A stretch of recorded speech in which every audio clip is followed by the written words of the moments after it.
मैं बात करूँगी, मुझे ज्वाइन कर रहे हैं वज़ीर-ए-आज़म के मुआविन ख़ुसूसी बराए एहतसाब और दाखिला शहजाद अकबर साहब। अस्सलाम वालेकुम, बहुत बहुत शुक्रिया शहजाद अकबर साहब आपका। शहजाद अकबर साहब, आज हुकूमत ने एक बड़ी अजीब सी कन्फ्यूजन पैदा कर दी है। हुकूमत चाहती क्या है? इलेक्शन कमीशन से इस्तीफ़े का आप लोग मुतालिबा कर रहे हैं। 3 सीनियर वज़रा ने प्रेस कॉन्फ्रेंस की, कहा कि इलेक्शन कमीशन पर लोगों का एतमाद नहीं है, ऐसा इलेक्शन कमीशन हो जिस पर सबका एतमाद हो। सर, मेरा सवाल ये है कि ये वो चीफ इलेक्शन कमिश्नर हैं जिनके नाम की तजवीज़ इमरान खान साहब ने दी थी और नून लीग ने मानी थी, कंसेंसस से सब कुछ हुआ था। तो इसका मतलब ये हुआ कि फिर तो वज़ीर-ए-आज़म इमरान खान को भी अपनी नाकामी तस्लीम करनी चाहिए, उन्हें भी अपनी गलती तस्लीम करनी चाहिए कि मैं एक अच्छा नाम तजवीज़ नहीं कर सका, मैं एक अच्छी नॉमिनी नहीं दे सका। फिर तो उनकी अहलियत पर भी बड़े सवालात उठते हैं सर।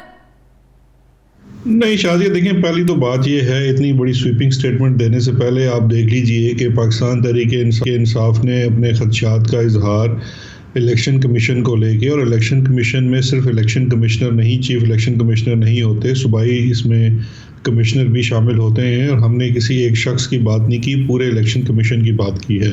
और हमारी बात जो है वो आइन के 218 जो आर्टिकल है 3 उसके तनाजुर में है, जो उसमें बड़ा वाज़े लिखा हुआ है कि जो कंडक्ट ऑफ इलेक्शन है उसको गार्ड करना है अगेंस्ट करप्ट प्रैक्टिसेस। ये जिम्मेदारी है इलेक्शन कमीशन की। हम इस जिम्मेदारी में इस इलेक्शन कमीशन की मावनत के लिए हमने हर तरह से कोशिश की, हर तरीके कोशिश की। आइन में भी तब्दीली की कोशिश की, सुप्रीम कोर्ट ऑफ पाकिस्तान में गए, सुप्रीम कोर्ट ऑफ पाकिस्तान ने एक राह दिखाई, एग्जिस्टिंग कॉन्स्टिट्यूशन स्ट्रक्चर के अंदर एक राह दिखाई, लेकिन इलेक्शन कमीशन ने सेनेट इलेक्शन से पहले उस पर अमल दरामद ना किया। और आपने ये भी देखा कि सन 2018 की भी फुटेजेस, वीडियोस बाहर निकली, कोई एक्शन नहीं लिया, आज दिन तक कोई एक्शन नहीं लिया गया। जो यूसुफ रज़ा गिलानी के साहबजादे की वीडियोस और ऑडियो सामने आई, उसके ऊपर कोई एक्शन नहीं लिया गया। तो हम ये समझते हैं, और ये तहफ़्फ़ुज़ात अब हमारे नहीं हैं, हर को तहफ़्फ़ुज़ात हैं, हर शख्स ने पाकिस्तान में देखा है कि इलेक्शन कमीशन जो है वो अपनी जिम्मेदारियाँ पूरी तरीके से। शहजाद अकबर साहब, बहरहाल तरमीम करना, आईनी तरमीम करना पार्लियामेंट का काम है, ये बात सुप्रीम कोर्ट भी कर चुकी है, नंबर 1। नंबर 2, 2.5 सालों में बहुत पहले ये काम हो जाना चाहिए था सर। अगर आप इलेक्शन का तरीक़ाकार जो है ना वो बदलना चाहते थे, खुफिया से ओपन बैलेट करवाना चाहते थे, आनन फानन एकदम बिल पेश कर दिया, सदारती रेफरेंस भी हो गया, सदारती ऑर्डिनेंस भी हो गया, सर आप लोगों ने भी बहुत देर कर दी। फिर एक और बड़ी अहम बात सर, ये अगर इलेक्शन कमीशन फारिग हो जाता है, मिसाल के तौर पर आप इस्तीफे का मुतालबा कर रहे हैं, मुस्ताफ़ी हो जाता है सर, फिर भी वो एक बहरान तो अपनी जगह पर रहेगा ना सर। खुफिया बैलेटिंग, ओपन बैलेटिंग का वो तो पार्लियामेंट ने सर ये काम करना है। आप 2, 3, 4 जितने मर्जी इलेक्शन कमीशन बदल दे सर। मेरे ख्याल में थोड़ी सी इसके अंदर क्लैरिटी ले आए तो ज़्यादा बेहतर होगा। क्लैरिटी के लिए ये चीज़ जानना और यहाँ पे ये कहना बहुत ज़रूरी है कि ये आनन फानन नहीं हुआ। 6 माह पहले हम आइनी तरमीम का बिल पार्लियामान में लेके आए और आइनी तरमीम करने की पूरी कोशिश की। पाकिस्तान तहरीक इंसाफ के पास नंबर्स नहीं है, ऑफ कोर्स दूसरी पार्टियों ने इसमें मावनत करनी है। सवाल बनता है उन 2 दूसरी बड़ी पार्टियों से जिन्होंने अपने चार्टर ऑफ डेमोक्रेसी के अंदर पूरी कौम से एक वादा किया हुआ है, और उनका वादा ये है कि हम ये खुफिया बैलेटिंग ख़त्म करवाएंगे। लेकिन इस वक्त वो क्या वजह हुई कि उन्होंने इसकी मुखालफत की, जो इसका एक आइनी तरीका था उसमें उसकी मुखालफत की। अच्छा, वो जब ना चल सका तो हम सुप्रीम कोर्ट ऑफ पाकिस्तान के अंदर गए और उसमें हमने वाज़े तौर पे एक legal preposition supreme court of Pakistan के सामने रखी। उस प्रपोजिशन के अंदर भी इलेक्शन कमीशन ने भी मुखालफत की और 2 पॉलिटिकल पार्टीज़ ने मुखालफत की, जबकि सेनेट के चेयरमैन ने और स्पीकर नेशनल असम्बली ने हमायत की। सुप्रीम कोर्ट ऑफ पाकिस्तान ने जो फैसला दिया, शॉर्ट ऑर्डर दिया, उस शॉर्ट ऑर्डर में वाज़े तौर पे लिखा है कि इलेक्शन कमीशन की आइनी जिम्मेदारी है 218(3) के तहत गार्ड करना है इलेक्शन को करप्ट प्रैक्टिसेस से। उन्होंने वाज़े तौर पे लिखा कि इलेक्शन कमीशन ने टेक्नोलॉजी का इस्तेमाल करना है ताकि करप्ट प्रैक्टिसेस ना हो सके। हम एक काबीना का वफ्द लेके इलेक्शन कमीशन के पास जाते हैं और उन्हें असिस्टेंस प्रोवाइड करने की बात करते हैं और सुप्रीम कोर्ट के शॉर्ट ऑर्डर की तरफ उनकी तवज्जो मबजूल कराते हैं और उनसे दरख्वास्त करते हैं कि आपने इसके ऊपर अमल दरामद करना है और इसका अमल दरामद अभी होना ज़रूरी है। इलेक्शन होने के बाद अमल दरामद का तो कोई फ़ायदा नहीं है। उन्होंने हमारी बात सुनी, उन्होंने नहीं किया, उन्होंने 4 हफ्तों के लिए कमेटी बना दी जी। अब मुझे बताइए 1500 बैलेट पेपर्स छापने के कोई रॉकेट साइंस तो थी नहीं। जब हमारे जो प्रिंटिंग प्रेस है वो नोट छापता है तो वो एक ट्रेसेबल बैलेट्स कैसे नहीं छाप सकता। शहजाद ये अकबर सारी साहब, चीजें एक तो जो हैं इलेक्शन कमीशन ने कहा कि वक्त नहीं है, वक्त की कमी है। दूसरी बात सर, उन्होंने कहा कि हम आइन के मुताबिक चल रहे हैं। आइन के आर्टिकल 226 में अगर पार्लियामेंट तरमीम कर सकती तो कर लेती ना सर। वो तरमीम तो इलेक्शन कमीशन ने नहीं करनी ना सर। पे आपको रुकना पड़ेगा शाजिया, यहाँ पे आपको रुकना पड़ेगा। आइन के आर्टिकल पढ़ने से कुछ नहीं होता। सुप्रीम कोर्ट ऑफ पाकिस्तान का फैसला है कि इलेक्शन में करप्ट प्रैक्टिसेस को आपने रोकना है। इलेक्शन से 2 दिन पहले उम्मीदवार के बेटे की वीडियो सामने आ जाती है, वो करप्ट प्रैक्टिसेस में मुलव्विस है। एक सूबाई वजीर की ऑडियो सामने आ जाती है, वो करप्ट प्रैक्टिस में मुलव्विस है।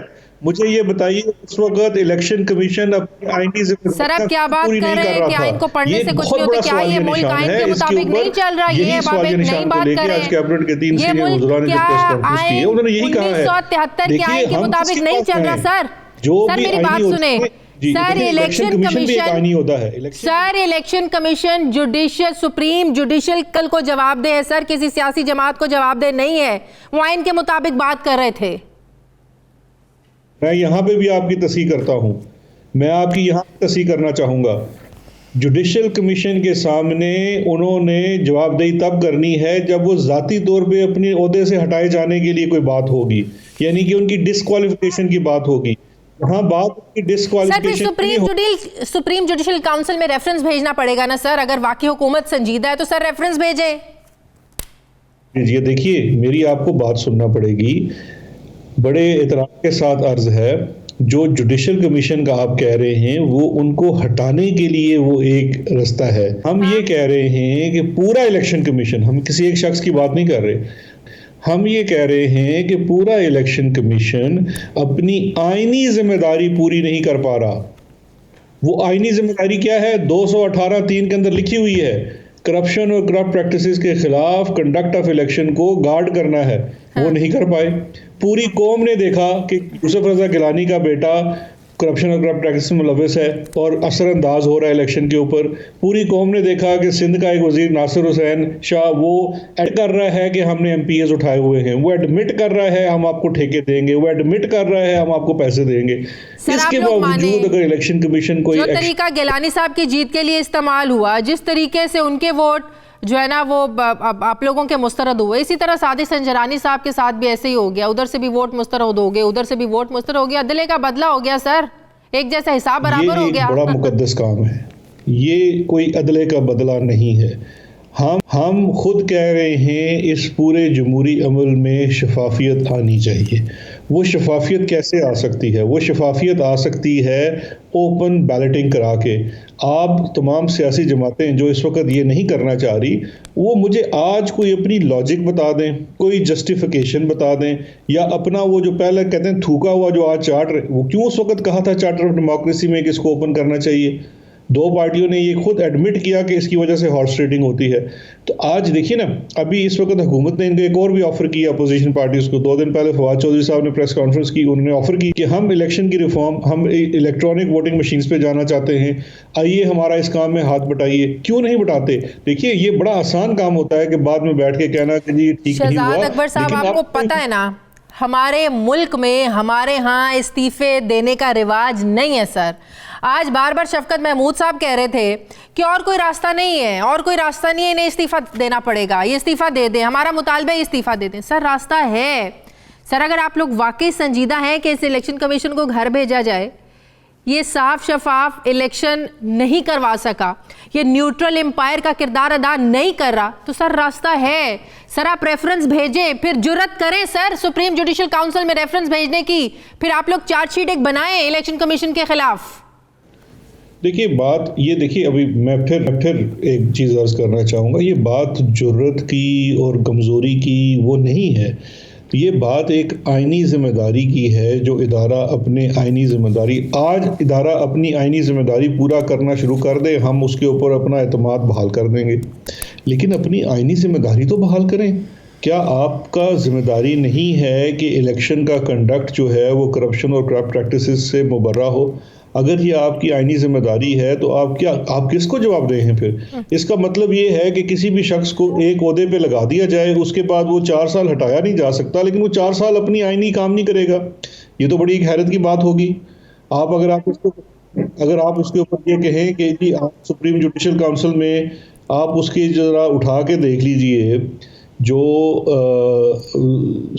प्री कंडीशंस हैं सुप्रीम जुडिशल काउंसिल में जाने के, वो अलग नौइयत के हैं। यहाँ पे हम बात कर रहे हैं पूरे इलेक्शन कमीशन की एज होल रिस्पॉन्सिबिलिटी की। हम तो उसकी बात कर रहे हैं जो उनकी एक कॉन्स्टिट्यूशनल रिस्पॉन्सिबिलिटी है। आप तो बिल्कुल एक एक्सट्रीम तरफ जा रही हैं कि हुकूमत एक रेफरेंस मूव कर दे। देखिए, हुकूमत अपना काम बेहतर तरीके से कर सकती है, लेकिन आज हुकूमत ने शहजाद अकबर साहब, ये बिल्कुल आज वुज़रा ने, वफाकी वुज़रा बिल्कुल वैसा ही मुतालबा कर रहे हैं इलेक्शन कमीशन से इस्तीफ़े का, जैसे रोज़ मौलाना फजलुर रहमान, रोज़ अपोजिशन ये मुतालबा करती है इस्तीफ़े का प्राइम मिनिस्टर इमरान खान से। सर, अब आप आइनी जिम्मेदारियों की बात कर रहे हैं ना सर, फिर अपोजिशन भी ये बात करती है, अपोजिशन भी ये सवाल पूछती है, एक आम आदमी भी आप लोगों से सवाल पूछता है कि इस हुकूमत की कोई ये आइनी जिम्मेदारियाँ हैं कि नहीं है एक आम आदमी को तहफ़्फ़ुज़ देना। इस हुकूमत की कोई आईनी जिम्मेदारी है कि नहीं है कि यहाँ पर महंगाई नहीं होनी चाहिए, एक आम आदमी को रिलीफ देना। हुकूमत अपनी जिम्मेदारियों से फिर मुबर्रा सर कैसे हो सकती है? यही बात तो अपोजिशन भी करती है, आम आदमी भी करता है कि 2.5 सालों में एक आम आदमी के लिए सर आपने किया क्या है? सर, एतमाद का वोट भी ले लिया प्राइम मिनिस्टर ने, चेयरमैन सेनेट का इंतखाब भी आप लोग जीत गए। सर, अब आप लोगों की तो कोशिश ये होनी चाहिए थी कि इस मुल्क में महंगाई को कैसे काबू करना है, 2.5 साल पहले जो वादे आप लोगों ने अवाम से किए उनको कैसे पूरा करना है। इन 2.5 सालों में आप लोगों के क्या पॉलिसीज लेके आनी है कि अगले 5 साल भी ये अवाम आप पर एतमाद करके वोट दे। सर, ऐसा नहीं हो रहा। आप लोग तो अभी तक इलेक्शन कमीशन और इन चीज़ों से बाहर ही नहीं निकले हैं सर। नहीं, देखिए, ये दो मुख्तलिफ चीज़ें हैं शाजिया। इन दो मुख्तलिफ चीज़ों को गुडमुट करना, पहली तो बात यह है कि जिस शख्स का आपने नाम लिया उनको अवाम के मफाद से कोई ताल्लुक़ नहीं है, उनका ताल्लुक़ ज़ाती मफाद से है। वो एक ऐसा शख्स है जो इस वक्त निज़ाम से बाहर बैठा हुआ है, उसको इलेक्ट्रेट जो है वो रिजेक्ट कर चुकी है, वो किसी पार्लिमान का हिस्सा नहीं है, चाहे वो प्रोविंशियल गवर्नमेंट हो या फेडरल की हो, नेशनल असेंबली हो या सेनेट हो। तो उसने तो रोज़ ही बैठ के कहना इस्तीफ़ा दे दे, तो उसकी बात की कोई वक़्त नहीं है।